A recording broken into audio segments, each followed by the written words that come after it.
it is an IEP season right now, and most school districts and schools start having this IEP season from March. And special education teachers are very busy right now with doing PLEP, present level of academic achievement and performance, functional performance.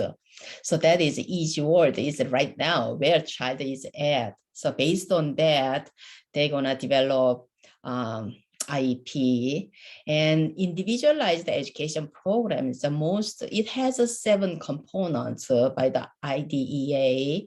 It's a special education law defined, mandated to include 7 components.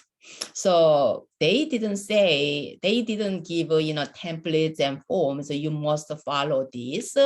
So order of a sequence of these 7 components elements, or where you put and how far you put. It's all up to each state, and then state gives some more specific directions, and then school district. So most of school districts have their own templates and forms. Any state has model forms and templates. So any school district want to adopt it, and they can adopt it.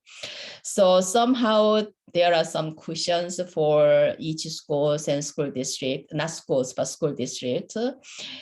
And this IEP looks like a very clear and measurable, and everybody should be on the same page. However, it does not, even, teacher educators like us, and even between teacher educators, among teacher educators, their teaching are different and their beliefs are different because that's a law. Always we have a law, constitutions, regulations, and policies.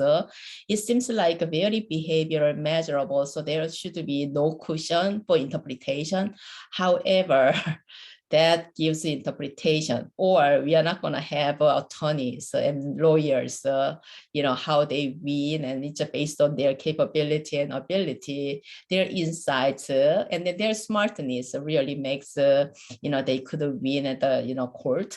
So that's all about the interpretation and how you just comprehend those laws and regulations. So this IEP, I see many IEPs right now in the school district, and for the children I'm not sure how many percent of IEPs really on the right path, the right track, not off track. And I see, and then sometimes I see, parents bring their IEPs, and I see it, and then I just like, oh my God. Sometimes I see my own students' IEPs, and I teach IEP, and then that was a part of their assignment. However, their IEPs on the student is totally different ones what I taught. So, and I don't know, their school district trained them, or just they got their own way, or my best guess is pretty much they inherited the IEP made by previous teacher, and then they saw it, and then they just generated it based on what previous teacher did. That is my best guess. So anyway, among these 7 IEP components, the most important part is this present level, and then goals and objectives. Because special education teachers are the main primary professionals providing special education services to children. And the rest of professional teams, IEP members, and we call it a multidisciplinary team members, they are all related services. We don't say them as a major primary special education services. So pretty much special education teachers' job is symphony orchestra's conductor's job. They orchestrate all those team members and then they monitor, those children's progress, and I believe it's just 6 times a year. I'm not sure this is just the same. I bet this is just the same. And so they check the progress, even though they don't mind the others teaching or their work. However, still as an IEP team members, they have to be on the same page and check on the child. I often say it is one child. However, multiple adults in schools, including parents, they work in one child. So all their work should not be like a multi-intelligence work. Multi-intelligence, still it's in a child, some areas are strong and some areas are weak. This multidisciplinary team members' work should be synchronized in a child, not just separate the stands, they just play their own things. That's why professional teams always discuss and sit down together and they just discuss on how far they went and make sure everything goes okay. And then special education teachers should be an conductor of these symphony orchestras. So this is IEP, and then basically big 2 parts in IEP. We have 13 disabilities by the IDEA mandates. So IDEA defined the 13, they authorized the 13 disabilities. So that means children with these 13 disabilities, they could have a IEP, right? These 13 disabilities, however, we are not just going each disability different services because our job is not working on their disabilities. Our job is as a school educator, our job is teaching. So it is still school education, right? So we are not providing how to remove cancer or any other disease, make them just recover. Still we provide remediation, but it is a totally different concept. So our job is school education. So even though they have disabilities, so all disability means a disability, right? They have, some struggles and challenges to follow school education because of their disabilities. So we intervene those challenges, those difficulties. We are not, working on these disabilities. It is the consequences from disability. Consequences of disabilities. So what kind of difficulties, what kind of challenges they have. And then we work on that. That's the intervention, and then to provide the instructions. So we call it's a diagnostic education, clinical teaching. That's what major special education is. However, we have 13 disabilities. However, these 13 disabilities, for the school education, we have 2 big groups. So we say mild disabilities, and we have comprehensive disabilities. These mild disabilities and comprehensive disabilities is majorly based on their intelligence, intellectual ability, because education is a learning, and then we teach and they learn, right? It is all about the mental capacity. It's a mental processing. So it's a cognitive processing. So it's an intelligence, right? So majorly they just memorize and then they retrieve those memorized content from the long-term memory, and whenever they need, they can take it out and they use, right? So that is majorly learning, and means we need a certain level of intellectual ability. However, these 13 disabilities they have, and then they have all different challenges. However, majorly their learning is based on their intellectual levels.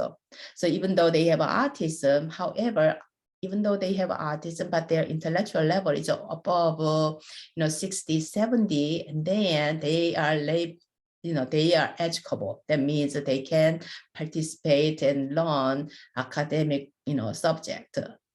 Right? So that's what we say. And then in the older term, we said educable and trainable. This is the main reason, because, about these mild disabilities. So we have autism, mild autism, we have a mild intellectual disabilities, we have mild learning disabilities, mostly learning disabilities, 100% we just take them as a mild disability category. And then EI, and we have all those disabilities. So mainly cognitive developmental disabilities.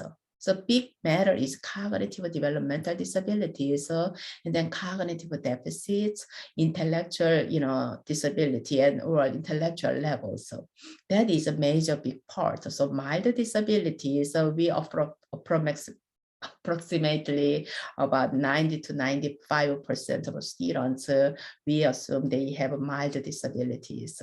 And then rest of a very small percentages, like less than 10%, have a comprehensive disabilities. So it is important to see this big group, and our children, even though they have 13 different types of disabilities, we categorize it to big groups. So about 90%, over 90% of students have mild disabilities. So intellectually, cognitively, they are capable to learn academic content. And then we have 5 to 10% of students, so we say they have somehow significant disabilities. It impacts their intellectual levels. And then their intelligence, intellectual IQ is less than maybe 55, 50 below. So these students, we call it a moderate to severe disabilities. So pretty much their part is adaptive functions. Adaptive function means independent living skills and independent, just like a more functional literacy and functional numeracy and functional communication. So it's like basically, as a human being, so they may not get white collar jobs. However, still they could do some work based on how schools, provide rehabilitation or just, modification work. So that is part of. So again, we have an IEP, Individualized Education Program, right? We have IEP. This is special education. So it's like, curriculum and standards. Because general education students, elementary students and secondary students, these students go by grade levels, right? Kindergarten, and then they have a kindergarten standard and kindergarten curriculums based on that standards. And then first grade, they have a first grade standard by the subject areas, and then they have a curriculums based on the textbooks. And then third grade, they have a standards in each subject areas, and then they have a curriculums and textbooks in each subject areas. So it's very organized, structured, right? That's elementary and secondary, and then it has a scope and sequence. So grade level scopes, and then subject areas scope, and then sequence is very just like from the easiest level. It's like all bottom, skills, and then they build up. Based on that, they build up. That's a shaping, right? So chained and shape. So chained curriculum, and then teachers shape those skills so students can learn without difficulties.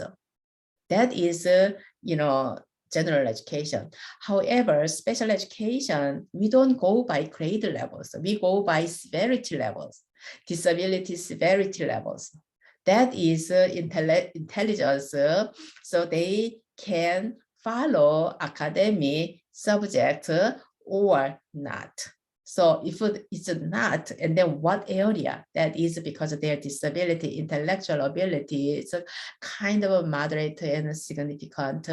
So it's very hard for them to follow general education academic subject. So they do adaptive functions. So at least they can take care of themselves. So with minimum help, minimum assistance, they can make their life. So this is a foundation and background information we must understand. Then we know how IEP we have to work on. So special education is it's instruction and intervention. So instruction means we teach like general education teachers teach it. And then intervention is we intervene their difficulties and challenges, not disabilities. It's generated by disabilities. So we work on these interventions, okay? And the other one, we have a modification, we have accommodation. So again, special education teacher's job, and we provide the instruction and intervention. Okay, and then second, we provide a modification and accommodation. These are all at the IEP team meetings, so we discuss about this. And then many teachers may not understand correctly what modification is, what accommodation is. So modification is we touch instructional content. That is modification. We touch instructional content with interventions. However, so that means, let's say in the classroom, the teacher has 20 math problem worksheets. So worksheets with 20 work problems, math problems. So everybody in the general education classrooms, everybody has the same worksheets. So if they have 20 students, they have 30 students, they have the same worksheets. However, in special education, we provide individualized education. So each child should not have, or small groups may have a similar same worksheets. However, main concept is all based on individual child capabilities. So it could be different. Let's say little Johnny is in general education classroom with resource room services. So child has resource room services for math. However, in general education, he's included in general education, and the teacher gave out worksheets with 20 questions. So everybody received the same worksheets. So Johnny's IEP said he has a modification. So based on his difficulties and challenges, and classroom teacher should provide the modifications. Okay, the teacher just have a headache from little Johnny because they gave 20, they have 20 minutes. So you have 20 minutes, you gotta finish these 20 questions. However, little Johnny never finished, those 20 questions within time frame, given time frame. So teacher removed the 10 questions and they gave little Johnny only 10 questions. And then the teacher said, I did modification because Johnny's work, pace is very slow. So I gave him reduced amount. And then IEP team members all said, oh, that is a good modification and it's reasonable and understandable. Then Johnny's mom said, wait a minute, my son does not have a proper math skills based on his grade levels. And then now you are reducing his learning opportunities. That is not right. My son should have more practice, drill practice than less. So this is not modification. You really retrieve remove his learning opportunities, learning chance. This is not fair. So then IEP team members all just got puzzled. Wait a minute, this is a modification. And mom said, no, that's not modification. So what should you do about it? That's why we have an accommodation. And personally, I don't believe this is a fair game because it is a modification because the reduced amount of work is a part of a modification. However, based on the little Johnny's academic levels and conditions and all that, his mom was right. He needs more practice, right? Then teacher has 20, 30 students and she cannot devote all those times only for Johnny, making all rest of the students just wait for him to finish it. We have accommodations. So we have the accommodation is you do not touch any teaching content and quality and quantity because reducing 20 questions is a quantity, right? It reduces the quantity. So accommodation means while keeping quantity and quality of instructional content and learning content, and we provide accommodations. So little Johnny, to finish those 20 questions, and somebody can sit by him and work and then assist him to complete. And little Johnny may have, the school may provide private tutoring, not private, one-on-one tutoring. So they hire the tutors and then they provide after school service so little Johnny can work on it, right? And all kinds of different accommodations they can provide. Let's say if it is about, time related work problems, and then other students to do all mental math, and then little Johnny could have a calculator or something like, it's all included, that's accommodations. So again, special education teachers, we provide modification and accommodation. So modification itself, modification means we modify instructional content, quality and quantity. And then we taught in the accommodations, we provide the conditions, environmental or conditions, so the child can fully participate in whatever teachers are teaching like other students. So that is a modification and accommodation. So, and then we do instruction. So that is a basic teaching, and then we provide an intervention. Okay, so this is a basic content we provide in the IEP when we do IEP meetings. So we check present level, the child's present academic level, present functional level, so functional performance. So even though mild disabilities, still they could have a functional performance because they may have some social issues and some emotional issues, and then some sensory-based motor functions and all kinds of different issues. So they could have, they may have academic behaviors. So it's not only just all mild disabilities, IEPs only for academics, and then all severe or moderate disabilities only adaptive functions. It's not that. It's mixed. However, I'm saying it's like there are some overlapped gray areas. However, mostly those children from IQ 50, 55 to the up is academic content. So that means it's school's general, education content, right? That's academic subject. And then the students' IQ is moderate to below. They have, functional adaptive behaviors, and that's what they do. So this present level test, and now we have to use a standardized test instrument. So those standardized instruments, usually when the child the first time referred for special education services, we do cognitive evaluation. So it's a comprehensive evaluation, cognitive evaluation. It is a comprehensive evaluation because we check all those suspected areas when the child first time referred for special education services. However, cognitive evaluation is a major part of school psychologists do it.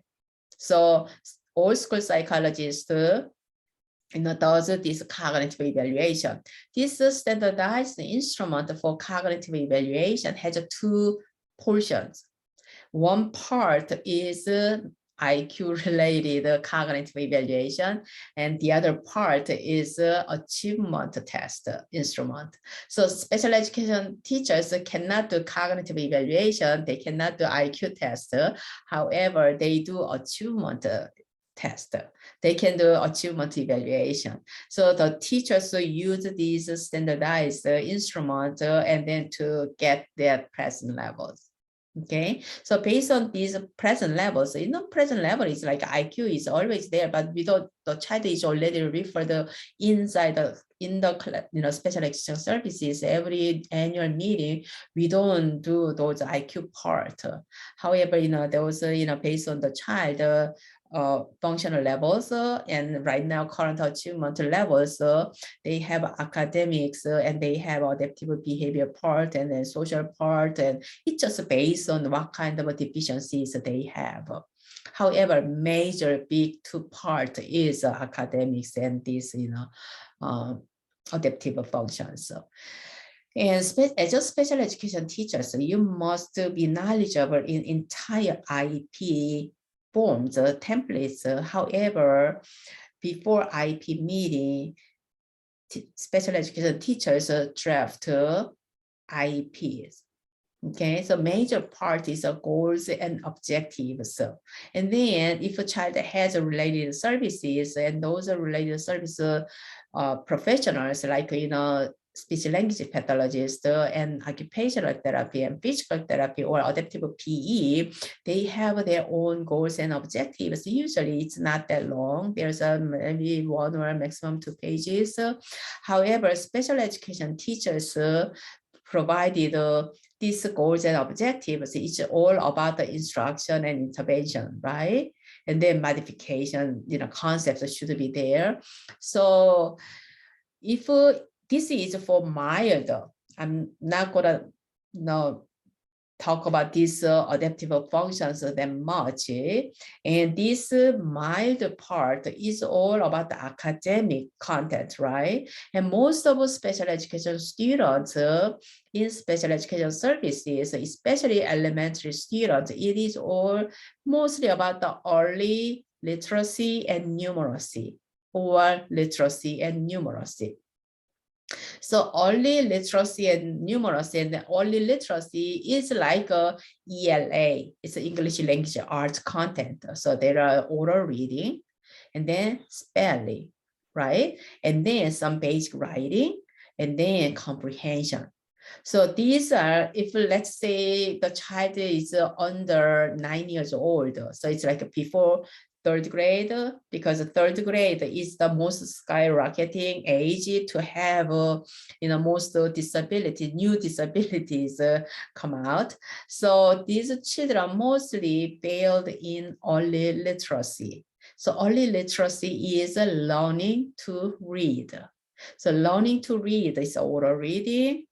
And then learning to read means you read. That means you're not just like a decoder, you understand what you read. So that is a basic comprehension, right? So learning to read, that is around before 3rd grade and middle of 3rd grade. And then since 3rd grade, the child should have a proper, accuracy and fluency in reading skills. So accuracy and fluency. So the child can correctly read, pronounce, read, and understand what the word is. And then fluency means it's a regular speed, because of this fluency impact their comprehension. If a child stutter too much in reading, and then they can, represent each word, what word means, what sentence, portrayed, denote, represent. So it's very hard for them to understand. So accuracy and fluency, each child must have accuracy, proper accuracy and fluency by the end of 2nd grade. And then from 3rd grade, they could read to learn. So they are more like an independent agency, autonomy they have. So they can just, once they learn to read a written language, and then they can even teach themselves. So they are interested in science, they are interested in universe, they can read whatever books they want, right? So they can teach themselves. So this is mainly the children fail in early literacy and numeracy. They cannot move on in school education. So that's why they move to special education to get remediation of those deficiencies, so they can go back to general education and their own classrooms. So majorly their goals and objectives in IEP, let's say an academic subject. And then you will see many, school district, schools, and those children's IEP, you go and review them. And then how many goals and objectives each child has. It is depending on what, depends on what deficiencies, how many deficiencies, how much, those, quantity and quality. Of course, so resource room students, they majorly have reading and math, and then most of 90% of, more than 90% of students on early literacy. And then, I don't know, about 1/3, and then, numeracy as well in math areas. So there, let's say even, research from students, let's say the child has both, literacy and numeracy, and then their goals, number of goals should be more than 7, 8 goals, because each goal means each subject areas. Okay, so some of like ELA is so heavy subject, and then they should have more than 4. However, let's say just 1 per subject area. So it's like oral reading, 1 goal for oral reading, 1 goal for spelling, 1 goal for writing, 1 goal for comprehension. Let's say that. And then this is like a 6, 7 years or older. So if kindergarten, it's very hard to get referral for, special education. Usually end of 1st grade or 2nd grade, they usually started showing those deficiencies, not following, and receptive language issues. And then those receptive languages are language issues. So if they have language problems, and they impact their comprehension as well. So it's all chained issues. It's not really like independent, just like you have these issues, it's not that. It's all chained. So one consequent of the other one, consequent of the other one, something like that. So again, goals, it should have each area. So when the child has a literacy, early literacy, that means at least 4 goals the child must have. So oral reading, and then spelling, and then writing. Okay, spelling, the child cannot spell it. How child can do writing? Child can still do writing, because the writing has 2 areas, grammatical writing and creative writing. And then many people believe grammatical writing is easier than creative writing. However, grammatical writing is like a math formula. Mechanically, you can teach it. So basically, in the beginning, kindergarten teachers and 1st grade teachers, they just teach basic rules, like punctuation and just like a question mark. And then beginning letter is just like over sentence is a capital, pronouncing capital, and they just teach those basics. So not that quite yet, and then probably around the 4th grade, they start English, that is, mechanical writing and creative writing. They start those, rules. So creative writing is, yes, of course, you must write. However, we can practice creative writing verbally in the beginning before the child has those writing skills, spelling skills yet. So when you give just like show the pen, what is this? It's a pen. So what is, just tell me about the pen. And then pen is for writing. Still it's a sentence, right? Or I wrote words with a pen. I draw a picture with a pen. So, even, teacher can just ask prompt questions. So what do you do with a pen? And then easily the child can answer if the child knows the function of a pen. So the child says, I write with a pen. Yeah. So what is this? And then child says, a cup. So what do you do with a cup? And then I drink with a cup, in a cup, or I drink a coffee. And so they can make those sentences. That's all creative writing. So mechanically, child does not have a mechanical writing yet, because writing is a thinking. If a child cannot think, child cannot write. So to write, child needs to think. So in the beginning, those young age, from kindergarten age, the teachers can teach thinking skills. So thinking skill is like, this is a thinking skill. So without thinking, how do you know? And then what color pen has a black color? And then what a pen has, and then they just describe about the pen. So it's very literal, linguistical, it's very boring, but still it's it. So we have attributes of the object, properties of object, so what consists of features, and we have functions. So function is more fun and more creative part. This is about the attribute and properties of an object. It's more like a mechanical one. It's not creative much. As it is, you describe. It's like, when you look at this and then you just copy, drawing. It's the same thing. You draw in picture or you just describe in language. So that's the so mechanical. However, creative, part, the writing part is you create a sentence. So what do you do with a pen? And then I write with a pen. And then what did you write about with your pen? And then, child can on and answer. And then later you may say, okay, once child says, and then you could write, and then says writer. So because child doesn't have a writing skills, so you can write for child, sentence strip.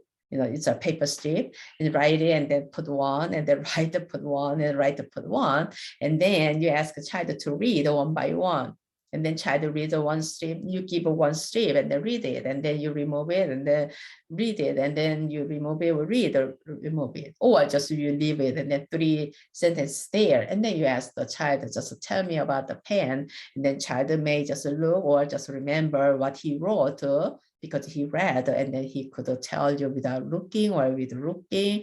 That is the beginning of teaching, okay? So what I'm saying is just like still, kindergarten, first grade, second grade, IEP, you still could include the writing part.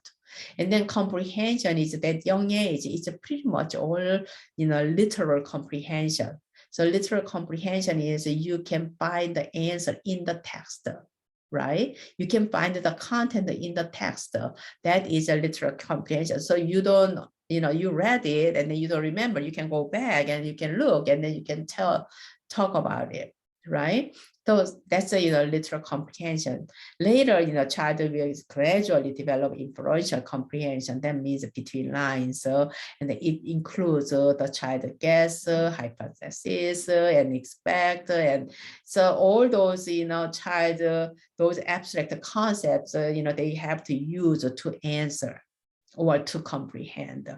That is an inferential comprehension. So those minimum 4 goals. Oral reading again, oral reading, and then spelling, writing, and comprehension. And then numeracy part, and then basic just number concept, right? So basically child just knows the number. So child can do rote counting, and child does not know what that is, but like ABC songs, and 2 years older does not know ABC, still can sing, ABC song, right? It's the same thing. So it's a 1, 2, 3, 4, it's just a counting. At least the child knows those, order. It is amazing. At least the child could just count, rote counting without knowing those meaning. Still, it's much, much easier for teachers to teach based on that one skill, a lot of number skills you could teach. So that could be foundation skill, and then you can expand, based on that, next level. So, number concept, those like a rote counting, and then random number recognition. So that means you show written number out of order, and then child knows the number name. So it's like a 3 and 7 and can read. And then you say 3, and then child can pick out the number 3 by visually pick out, or if child can write, and the child can write. So that's basic number concept. In the last part, it's like one-to-one correspondence. So what is that? It's just like you just give the number 3, and then the child can pick out the 3 or draw 3 circles or 3 sticks. And you just give 3 just candies, M&Ms, or just 3 circles, drawn circles, or just tallies, and then child count and then write number 3. Okay, so we say it's a correspondence, number and object correspondence. That is the third one. So again, first one is a rote counting, and then second one is a written number recognition, and then what is that next? And verbal number recognition, or just, you hear. So it's like you hear and then you write, or you pick out the number, right? And the last one is like a number, just order, which one is greater, which one is less. So one-to-one correspondence. After that, child could say 5 is more than 3, right? 10 is much more than 3. Child can say those concepts are greater and less concepts. So basically, most of those are very basic number concepts and kindergarten and in the beginning of the first grade, they should master. But surprisingly, many students still struggle with this in special education. And then next one is, once child has those number concepts, and then the child can do basic computation. It's like a plus and minus without regrouping, and then with regrouping. So many people get confused what regrouping with the language regrouping. So that means just like borrowing and carry those concepts. So it's like 1 digit plus 1 digit, 1 digit minus 1 digit. You don't need those. However, 2 digit plus 1 digit, you may just carry, and then 2 digit minus 1 digit, you may need borrowing. So that's regrouping. Okay, so without regrouping means those are simple plus and minus computations. However, with regrouping means it's more complicated there, because you have to borrow numbers and you have to just carry numbers. So those are the computation, very basic level. So many, we emphasize those digits in plus and minus and multiplication and division. However, plus and minus, as long as the numbers does not require without regrouping, and then you could teach 3 digit, 4 digit, 5 digit, and boost the children's, achievement, because interest and motivation, because, oh my gosh, I can do these hard questions. However, every single 784 minus 211, and then you don't need a carry. It's just all digit by digit games. So smart teachers and very sly way, they can boost the children's motivation and interest in that way. So number concept, I gave you a number concept itself. So one goal, and then computation is one goal, and then you could do geometric shapes, 1 digit, 1 group, and then you can do time and money. You can combine based on the child age. You can combine or you can separate, and then you could even add measurement there, right? And then you can add, so those basic concepts. So basically, if you do just like a definitely literacy, let's say minimum 4 goals, and then numeracy, you could have about 3 to maybe 5, 6 goals you could add. It's based on the child, capability and ability, regardless of disabilities. Okay, so that's the basic. So any IEPs child has, you have only see a few goals and several goals, is something wrong. The teacher does not plan enough, because this is IEP, it's a whole year. So as I just missed that previous explanation, in general education, they have a grade level standard and curriculums, right? In special education, children's IEP is a standard and curriculum. So it's like they have a grade level. So it's like in first grade, let's say they have 300 students. These 300 students share same, standard and curriculums. However, in special education, we have 300 students. These 300 students have their own IEP. So 300 standards and curriculums teachers cover. Can you believe that? That is what IEP means. So each child carry their own standard, their own curriculum. That is IEP. So there's no sense if each child has only 2 goals and 3 goals. That means something lacking. And then teacher does not have enough to teach per year. Okay, so I'm just talking about only academic part. I didn't talk about the adaptive functions. So these children add adaptive functions, some of adaptive functions and some social issues, academic behaviors, and then their goals are much longer. Okay, and then each goal needs at least a minimum of 4 objectives. If any goal has only 2 objectives, it's not enough. Because these 4 objectives, it's like the first one, it must be the bottom skill. And based on this first one, the child have a capability to do second one. And then child mastered this second one, and then child now capable to do third one. And then third one mastered, and then child has capability to do fourth one. This is how IEP goes. Okay, so these objectives must be sequenced and then chained, and then child finished the last one. That means child mastered this goal. Okay, let's talk about those statements. This is in the content of objectives. And then when I talked about each goal oral reading, I already talked about the goal objectives there. Okay, oral reading. And then I said that each oral reading has, individual sounds. And then next one, what do you have next one? It's an individual sound, and then blending, and then read word, and then sentence reading. And then you can start with the regular words, right? Because you start with the phonics, and then paragraph reading. So it's all about the accuracy, reading accuracy. And then you add, reading, fluency must be the last one. And then you master the, 1 grade level or 2 grade levels.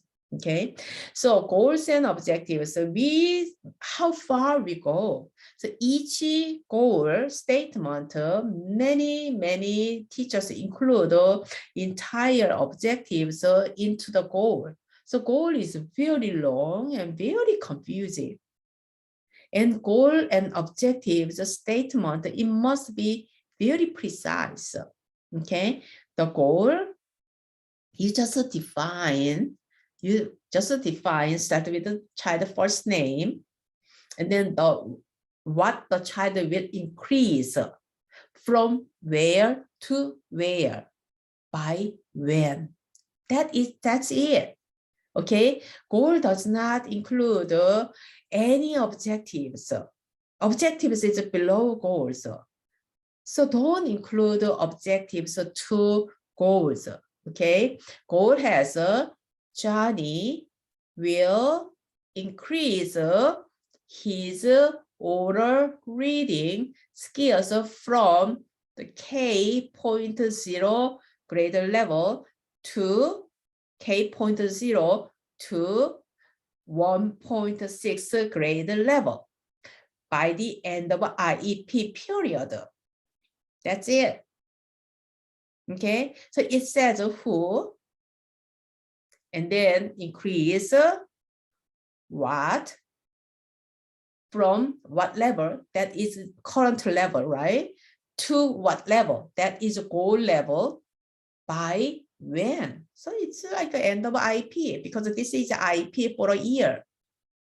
So little Johnny can count an object, or little Johnny can do from current level to the expected, the goal level. And we say 1 grade had 6 sessions. Okay, so only 6 periods. So IEP anyway, progress report period is 6. We provide 6 times. So you could say 6.1, 6.2, 6.6, 1.6 means, I'm sorry, 1.1, 1.2, so 1.6 means is entire first grade level. 2.6 means entire 6th grade level. Okay, so it is in special education, it is not easy to teach whole grade level in 1 year. Only able person can do it. I can do it. because I'm seasoned teacher. And however, novice teachers, it's very hard. It is not only about the child issues. If more seasoned teacher means a teacher can do it. And of course, the child has limitations. Based on the child limitations, you make a reasonable IEP goals and objectives, right?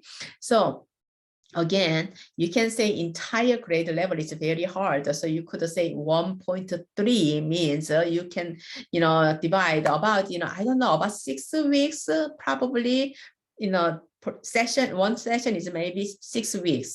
So it's like, 1.3 means 18 weeks, right? So from the K.5 to 1.6, something like that. So based on your current level to the goal level, that is what goal. Please don't include any objectives there. Don't make it complete, because this grade level is very measurable behavioral. Anybody knows where you guys are heading for. So child understand, parents understand, teacher understand. Teacher gotta know up to what level you are teaching.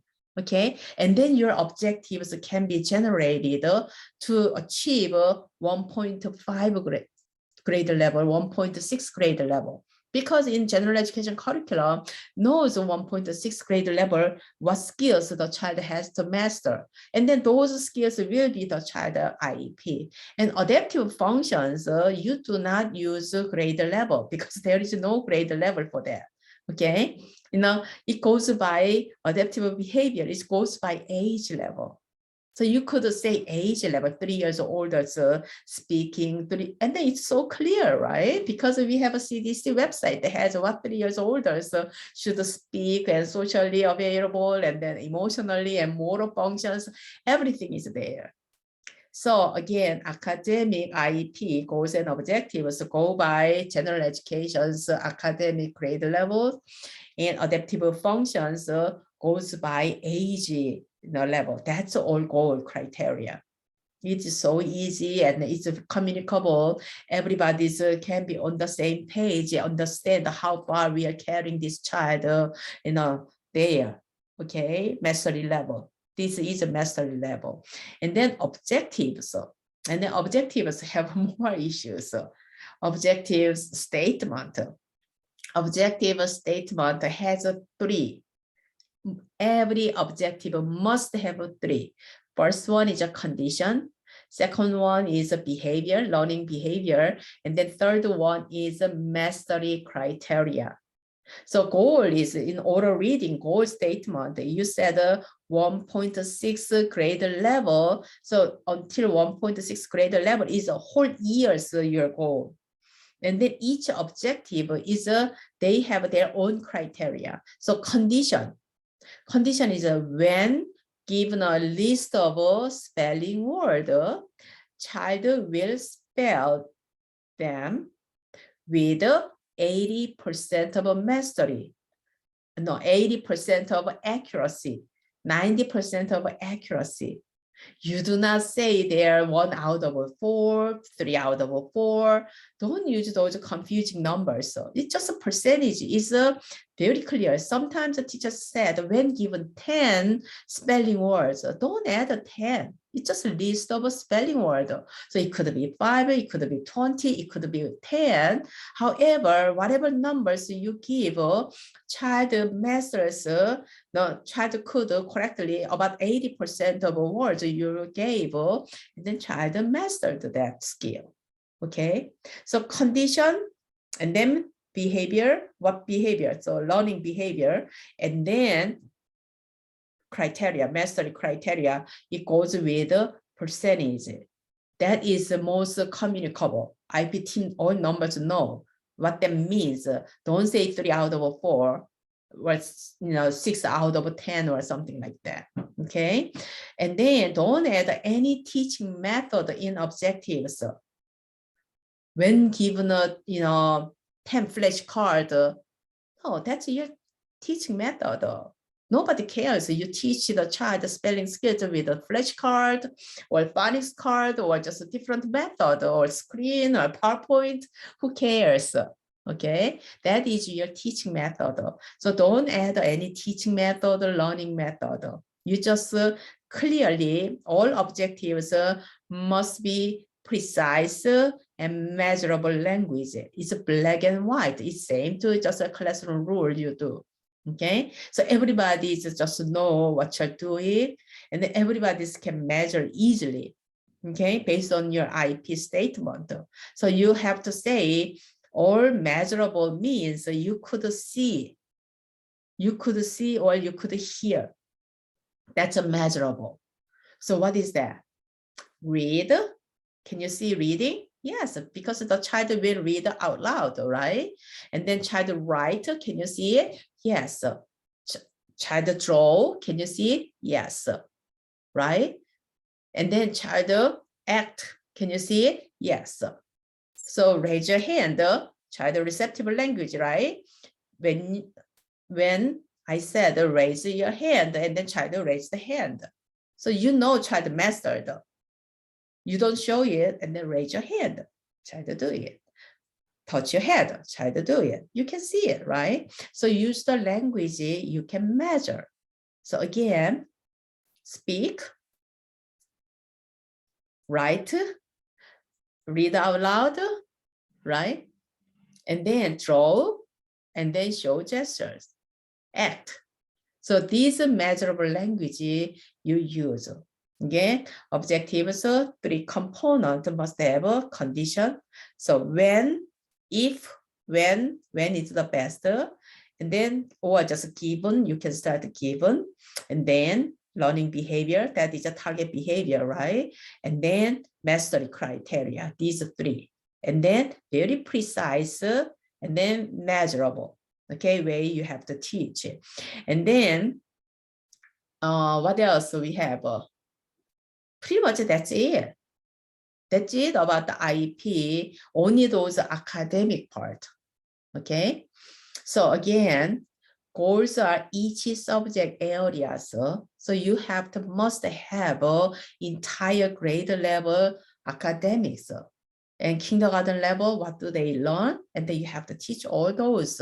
And each has one goal, and then at least 4 objectives. And each objectives must have 3, portions: condition, behavior, and mastery criteria. And then those language is very precise and measurable. So when you write your objectives and you see it, if it goes like too many, it's like adverb phrase, adjective phrase, too many prepositions, and it's just very confusing statement. Okay, so it's really just like a simple, precise, concise statement and very measurable way, and then no ambiguity there, and everybody should know. So, and don't believe just you write a very just a long sentence sounds like you're doing great things in school. It's not that. If parents read it and then they don't understand, that means it's not right objectives. Okay, so the best way you want to know your writing, and then if you made a good objectives and precise statement, then you ask a parent, and could you tell me what it's about? Could you tell me what it's about? And then parent explains, and then you can understand, you did right. Okay, so that is about the IEP. I know it's long lectures, but it's a very just important. Okay, in special education, IEP is a highlight, it's a law mandated. This is a special education teachers standard and curriculums. It is all up to special education teachers capabilities, smartness. Okay, anybody's IEP, any child IEP, I could imagine how this special education teacher teaches in the classroom. And the special education teacher knows, the teacher knows what she's doing, what he's doing or not. Because they're confusing IEP statement, and I cannot process to understand. That means it's not measurable, it's not precise, it's not clear about what skills a teacher is teaching. Okay, so it is a very important. I just want to make lecture about it and for you guys to understand. And then these are very good for parents as well. And parents is the monitors of their students' education, not fighter, not tackler. Okay, and parents and teachers and students are all education partners. They should be collaborative, cooperative, and do together, okay, on the same page, always discuss and feel free to ask each other questions, encourage each other, because we are all working for the child. Child is in the center. And then parents and teachers are, one is a home adult and the other one is a school adult. We all work on this child, and then both adults want this child to be successful and grow, to be a more independent and productive adult, right? So our goals and objectives are all same. So we just discuss in very constructive way and then work together. And then teacher needs something and feel free to ask parents. Parents need something and feel free to ask teachers. That is a collaborative and a cooperative relationships. And then your reciprocal relationship and the impact of the child, very positive, outcomes that we can make. Okay, thank you.